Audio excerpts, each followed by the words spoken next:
বৈষম্য বিরোধী ছাত্র আন্দোলন ও জাতীয় নাগরিক কমিটির নতুন দলের আত্মপ্রকাশ হতে পারে বুধবার।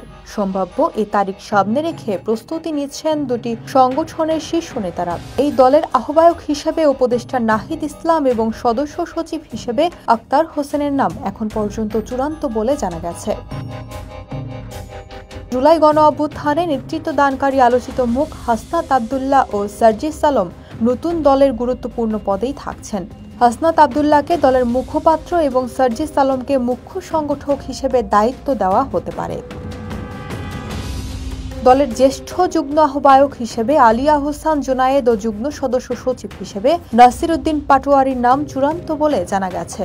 মূলত জাতীয় নাগরিক কমিটিতে যুক্ত ছাত্র শিবিরের সাবেক নেতাদের সঙ্গে সমঝোতার ভিত্তিতে আলী আহসান জুনায়েদকে ওই পদে রাখা হচ্ছে। তিনি ঢাকা বিশ্ববিদ্যালয় শাখা ছাত্র শিবিরের সাবেক সভাপতি। এছাড়াও নতুন দলে গুরুত্বপূর্ণ পদে থাকবেন জাতীয় নাগরিক কমিটির মুখপাত্র সামান্তা শারমিন, যুগ্ম আহ্বায়ক সারওয়ার তুষার, তাসনিম জারা ও আরিফুল ইসলাম আদিব এবং যুগ্ম সদস্য সচিব অনিক রায়। একই সঙ্গে বৈষম্য বিরোধী ছাত্র আন্দোলনের মুখ্য সংগঠক আব্দুল হান্নান মাসুদকেও দলের গুরুত্বপূর্ণ পদে দেখা যেতে পারে। ছাত্র জনতার অভ্যুত্থানে সামনে থেকে ভূমিকা রাখা ছাত্র নেতারা প্রায় সবাই নতুন দলে থাকতে চান। নিজেদের জায়গা নিশ্চিত করতে ব্যাপক সক্রিয় তারা। তবে চাহিদার তুলনায় পদসংখ্যা কম থাকায় নেতৃত্ব নির্বাচন হিমশিম খাচ্ছেন বৈষম্য বিরোধী ছাত্র আন্দোলন ও জাতীয় নাগরিক কমিটির শীর্ষ নেতারা।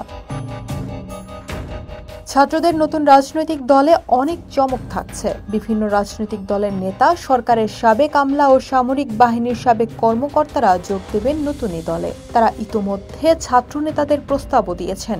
নতুন দলকে সমর্থন জানিয়ে শনিবার বাংলাদেশ চীন মৈত্রী সম্মেলন কেন্দ্রীয় জাতীয় নাগরিক কমিটির সঙ্গে মতবিনিময় করেন সামরিক বাহিনীর অবসরপ্রাপ্ত কর্মকর্তারা। জমকালো আয়োজনের মধ্য দিয়ে নতুন রাজনৈতিক দলের আত্মপ্রকাশ ঘটাতে চান তরুণরা। রাজনৈতিক শক্তিমত্তার জানান দিয়ে আত্মপ্রকাশ অনুষ্ঠানে ৫ লক্ষাধিক মানুষের উপস্থিতির টার্গেট নিয়েছে কর্মসূচি বাস্তবায়ন বিষয়ক উপকমিটি। ওই দিন সারা দেশ থেকে ঢাকায় আসবেন বৈষম্য বিরোধী ছাত্র আন্দোলন ও জাতীয় নাগরিক কমিটির প্রতিনিধিরা। জাতীয় নাগরিক কমিটির যুগ্ম আহ্বায়ক আরিফুল ইসলাম আদিব গণমাধ্যমকে বলেন, দলের আত্মপ্রকাশের তারিখ এখনও চূড়ান্ত না হলেও কেন্দ্রীয় নির্বাহী কমিটির বৈঠকে সিদ্ধান্ত অনুযায়ী ২৬ ফেব্রুয়ারি টার্গেট করে এগিয়ে যাচ্ছি। এটা ২-১ দিন পিছিয়ে যেতে পারে।